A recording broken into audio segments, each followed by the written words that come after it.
Hello friends, I'm going to take you outside and give you a little duckling update. We moved them out to the big brooder house on Wednesday and I wanted you to see how they were doing. And I also wanted to kind of give you a little bit of an update on some things going on around here. And also need to ask your opinion about something. So stay tuned as we head outside and I'll tell you more about it. Okay, we're going to walk over to the brooder house. We just walked out my back door. And, oh my, look. Not sure what that thing is.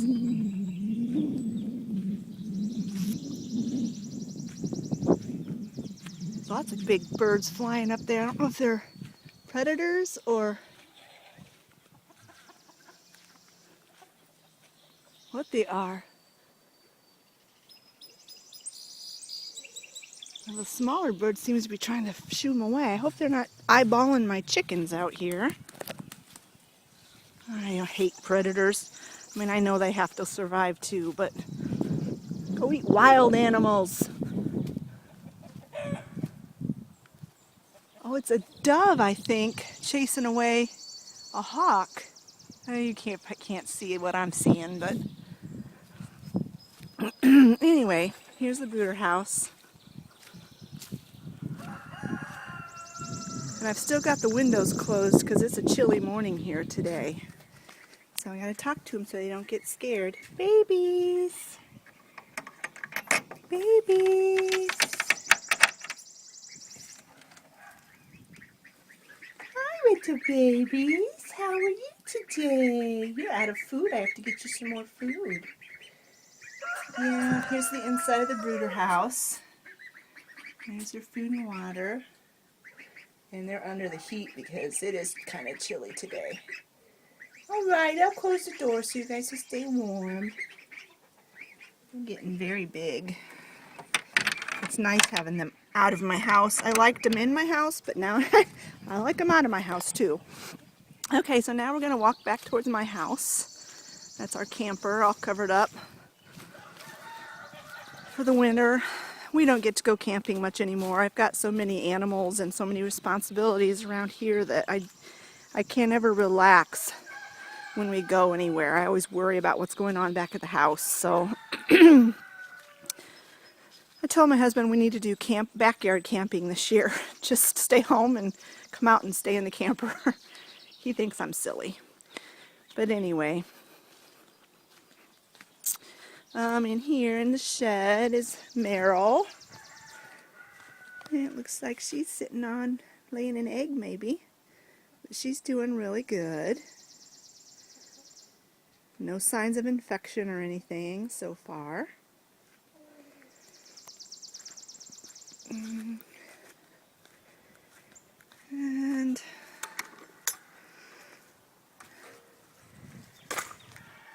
let's see how Virginia's doing today.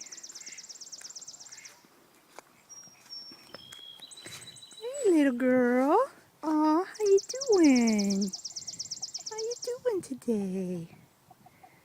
You're such a sweetie. You're such a sweetie. She's doing real well. She's adapting to her villa wonderfully. And I think she's very happy. And then an update on my daughter's rabbits. We had a bit of sad news. On Wednesday, her bunny Flopsy died. The one that had the lop ears.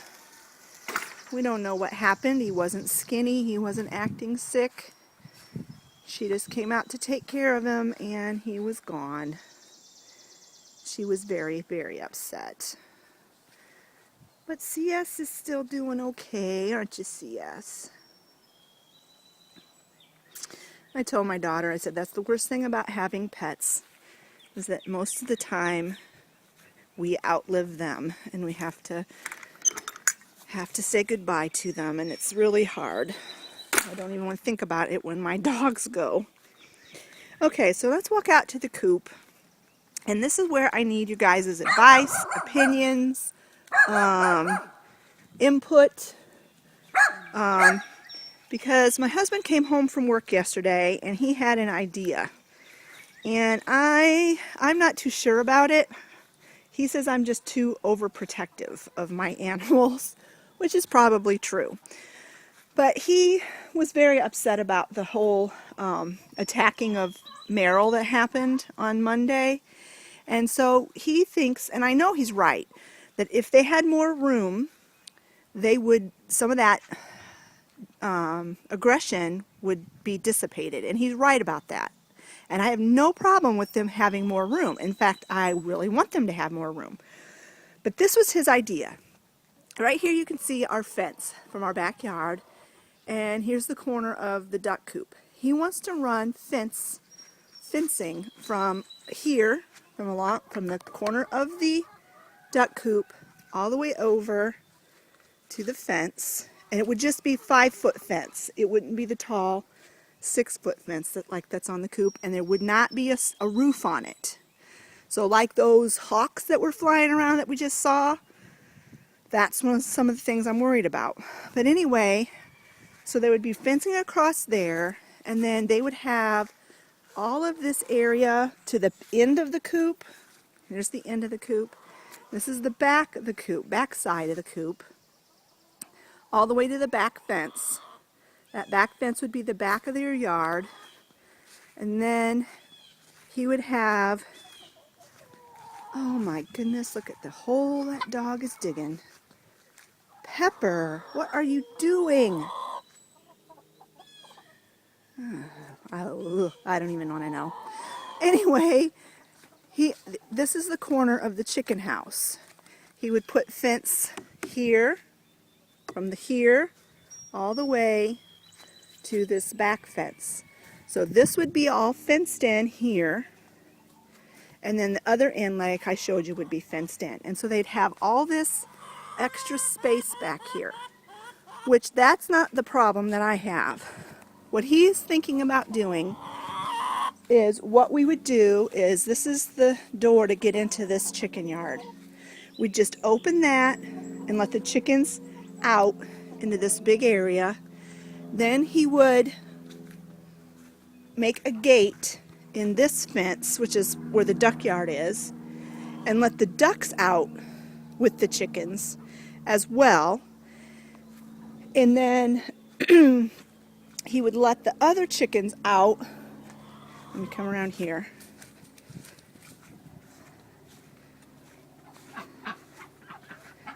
These chickens here,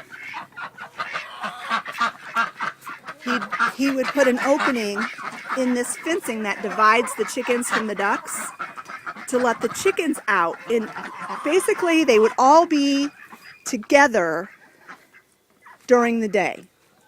All the chickens, all the ducks would all have access to each other during the day and access to that backyard.